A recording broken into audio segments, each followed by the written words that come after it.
I want to break down the specifics of the sort of points of strengths of what might make a difference in this game. So I'm going to give you a couple categories: depth, defense, 3-point shooting, and the clutch. Tell me about depth. Who do you think has the edge in depth, Boogie? I'm gonna roll with Boston as far as depth. Mm-hmm. I got that even. I think they both they're somewhat even when it comes to depth. Yeah. They don't really go deep into their bench either, both teams. So I got that one even. Yeah. All right, defense. What do you think, IT? Oh, you got to go with Boston. I think that's the biggest thing though. Like their defense can somewhat slow the two-headed monsters down. Like they got enough defenders to somewhat slow those guys down. So I'll go with Boston on that. Boston by a landslide. I mean, just the individual defenders they have. I mean, I think the individual, yeah. Drew Holiday and Derek White, it's nothing to talk about, man. like they got a big ass too, but they got the chance to slow those two down with how good they are. I'm confident with a Drew Holiday on my team against any guard. Yeah, not saying he's gonna stop him, but I know he's gonna get him the best defensive job they've ever experienced, especially at this time of year. I'm confident with a Drew Holiday. Me too.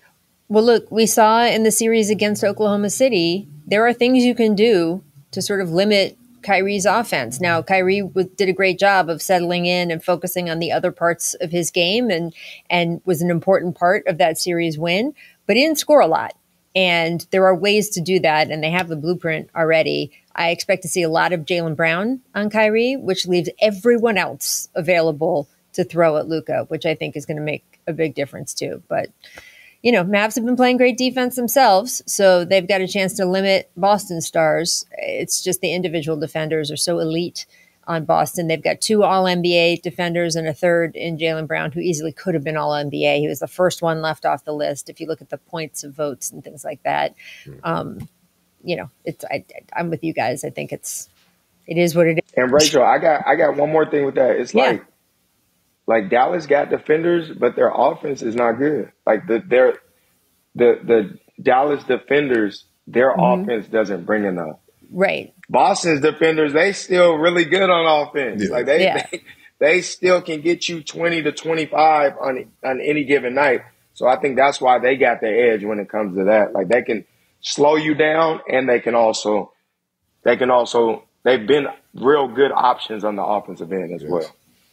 And playmakers, not only just seriously, and playmakers. Scoring, but playmakers as well. Like they can make for sure the first and they can make the 1 and 2 options jobs that much easier when it comes to helping them score and also giving them opportunities to score just with their ability to play make. So you're right.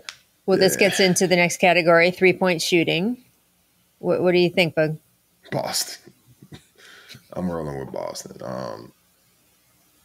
All 5. I mean, I think Dallas has some really good shooting, but Lively is he's a lob threat. When it comes to Boston, KP at the center position, if they decide to go that route or even having Al Horford as your 5, he's still bringing shooting to that lineup. So Dallas has a tough defensive assignment, very tough. Lively has a tough defensive assignment.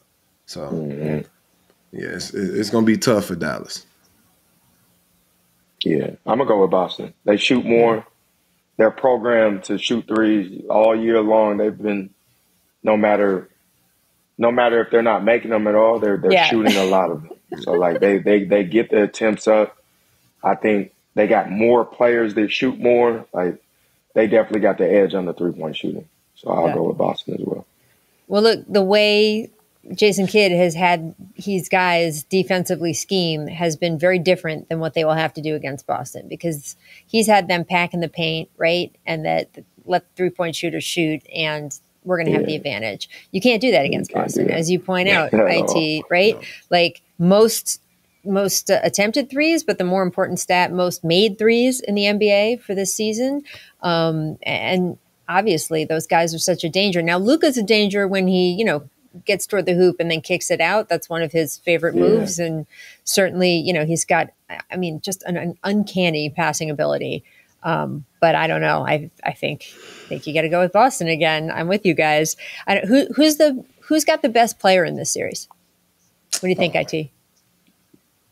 Dallas. Dallas. Dallas. They got two of the best ever. Yeah. Like obviously Jayson Tatum and those guys are really good. Jaylen Brown is really good.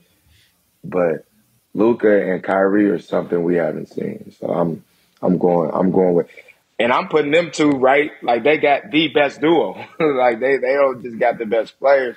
I feel like they're the best duo.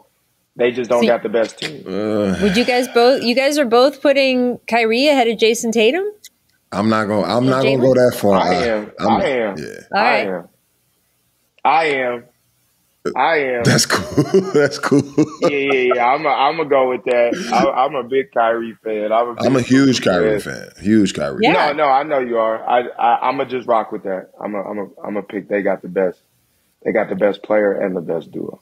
I agree on the best player. Ooh, that's gonna hurt. Yeah, I agree on the best player part when it comes to Luka Doncic. But as far as a duo, I respect any duo that's playing both sides of the ball. Like, ooh, yeah. So when it comes to that, for me, I'm a roll with Tatum and Jaylen Brown. But obviously, when it comes to scoring, I could roll with Kai and Luka, but scoring not going to win you a championship like that, bro. Like, you're going to have to be on both sides to get this job done, bro. Like, Luka got to outscore him. He got to outscore. Hey, but Luka can't outscore the Celtics, though. No, he can't. He can't. That's why. That's why so we got the Celtics one. Yeah, it's just too much. It's too much. Definitely must see TV though. Yeah, that's why I love it. It's gonna be they must see TV. Yeah. This is gonna be fun for sure. I mean, normally we say the team with the best player wins. I mean, that is historically what happens in the NBA. I just think that while Dallas, to me, clearly has the best player, if you look at how deep you go in the rotation, maybe 7 guys, they've got 5 of the best 7. So that's the difference. Their 5 is to overwhelm them. Yeah. So I don't know. We'll see about that. Who has the coaching edge, guys? Kid. Yeah. Kid. Yeah, I like J Kid. Even though Mazzulla's really good, but he been put in that position. No knock on him. I like Kid with more experience. I think Mazzulla's going to continue to become better as a coach. But I mean, to his credit, he's early. He's still early in his career, bro. Like he still has his ups and downs to go through as a coach. So, I think Kid is more battle tested. He's been through the ups and downs. Seeing different types of series throughout his coaching career, and even has a championship under his belt with the Lakers. So, I as think a coach, and by the way, obviously as a player with Dallas. Yeah, so I think that type of experience puts him over the hump when it comes to out-coaching Mazzulla. Okay, so this is the big question. Who do you trust most at the end of games? Player-wise? Or team-wise? Just team-wise. Team. I'm going to go first. If it's close, the last 3 or 4 minutes, I'm going with Dallas. If it's close, I'm going with Dallas. That's funny. It's crazy because, we talked about it a little bit before the show, but in my mind, I just knew the Mavericks were considered more of a clutch team. Like, and you said earlier that the Mavericks are third and Boston is first when it comes to clutch. So that's kind of crazy to know. But even with me knowing that stat, I'm leaning with Dallas. Like, I agree with IT. If they allow these games to be close and you got a Kyrie and a Luka Doncic on the floor, it is scary. Like, it is scary. So I'm not even a fan of, the statistics like that. But, yeah, I'm for sure going with Dallas. Clutch time. for sure. It is tough. All right. Hey, listeners, we might be in the middle of the NBA Finals, but don't worry. There's still plenty of time to get in on all the NBA action with my partners at DraftKings Sportsbook. You absolutely have to check this out, especially if you're new to DraftKings. You can use my code, BULLYBALL, and new customers can bet just $5, and they get $150 in bonus bets instantly. That's right. New customers can bet just $5 on anything and receive $150 in bonus bets instantly. So what are you waiting for? Download the DraftKings Sportsbook app now and use the code BULLYBALL only on DraftKings. And if sports betting is not yet available in your state, don't worry.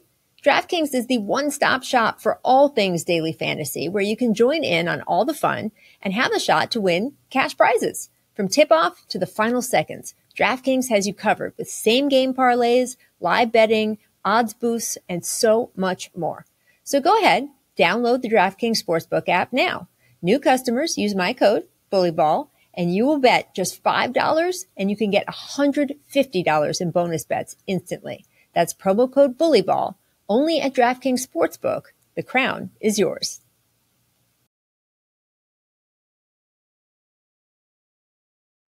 Have you ever wondered if Chet Holmgren might be a descendant of Abraham Lincoln? Or if a UFC fighter could beat an alien in a fight? Well, maybe you haven't, and that's okay. But Shea Serrano and Jason Concepcion from Six Trophies, well, they certainly have. If you're like me and you like to listen to as many good basketball podcasts as you can, after you're done listening to Bully Ball, you gotta listen to Six Trophies. Every week, Shay and Jason serve up the biggest moments from around the NBA with their patented mix of joy, banter, pop culture side quests. They also hand out 6 pop culture themed trophies for 6 basketball related activities. Stuff like the Denzel Washington in Training Day trophy that's given out to a player or team having the best week around the NBA, or the Lauryn Hill You Might Win Some, but You Just Lost One trophy for the team or player that just can't get it together. Plus a bunch more trophies for all the good, bad, or just plain head-scratching moments around the NBA. So follow Bully Ball, but also follow 6 Trophies on the Wondery app or wherever you get your podcasts. Or you can listen ad-free by joining Wondery Plus.